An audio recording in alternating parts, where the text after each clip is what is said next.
आपको खुद सोचना चाहिए भाई जी। लेकिन हम आप कभी सोचते नहीं, यह माया की दुनिया है। अब इसी में हम भूल गए, भरम गए। ये पता ही नहीं कि यह मानव शरीर मिलती कैसे है। इसी माताओं के गर्भ में 9 महीने यही शरीर, यही जीवात्माएं पड़ी रहती है। उसके बाद हम मानव शरीर में आते हैं तो हमें आपको एक खेल खिलौने की तरह एक घर मकान परिवार मिल गया। अब हम इसी में भूल गए। ये पता नहीं कि मानव शरीर 84 लाख योनियों, यही कुत्ता बिल्ली गाय भैंस बनने के बाद तब हमें मानव शरीर मिलता है। और मानव शरीर इसलिए मिलता है कि आप भगवान का भजन कर लो।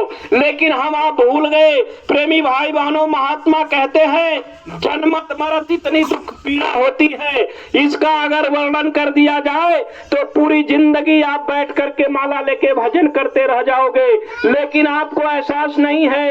देखते हैं कि जब अंत समय में मृत्यु होती है, आंखों से आंसू झरझर झरझर चलते हैं, तो लोग कहते हैं ये यहाँ से जा रहे हैं तो अपनों की याद आ रही है।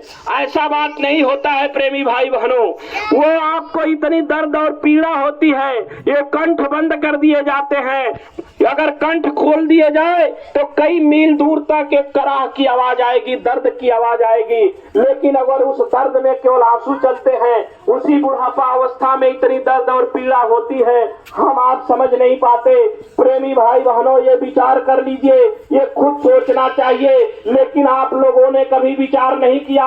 हम लोग भी आप जैसे थे। लेकिन आप बता दीजिए, अगर माता पिता के 4 बच्चे हैं तो माँ बाप सभी बच्चों से प्रेम करते हैं।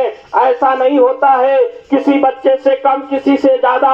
माँ बाप सभी बच्चों से एक समान प्रेम करते हैं। वैसे संत महात्मा जब इस धरती पे आते हैं, हम सब जीवों से प्रेम करते हैं। इसीलिए आज आपके बीच में देखिए महाराज जी चल करके आए हैं। आज पूज महाराज जी देखिए मथुरा दरबार से 108 दिन के लिए निकले हुए हैं। इधर जो है रायबरेली लखीमपुर होते हुए आपके बदायूं में चल रहे हैं। किसके लिए चल रहे हैं? आखिर हम लोग आपके बीच में आए, कोई धन पैसा रुपया नहीं मांग रहे। प्रेमी भाई बहनों, आपको खुद सोचना चाहिए कि ये बाबा जी हम लोगों के गांव में आखिर क्या देने के लिए आए। लेकिन अगर हम लोग विचार नहीं कर पाए, सोच नहीं पाए और इसी अपने काम धंधों में अपना पूरा समय बिता दिए तो आप बता दीजिए जीवन दुर्लभ हो जाएगा। प्रेमी भाई बहनों, महात्मा जब इस धरा पे आते हैं वो यही बताने के लिए आते हैं कि जैसे तुम दुनिया का काम करते हो, घर परिवार मकान बाल बच्चों में रहो, खेती बाड़ी दुकान दफ्तर का काम करो, लेकिन 24 घंटे में 23 घंटा अपने इसी शरीर और समाज के लिए दे दो। 1 घंटा अपने शरीर के अंदर बैठी जीवात्मा और उस परमात्मा से मिलने के भेद लेकर भजन कर लो। तो वो भेद कैसे मिलेगा? जब किसी संत महात्मा की खोज करेंगे, जब महात्मा मिलेंगे, वही हमें भगवान को पाने का रास्ता बताएंगे।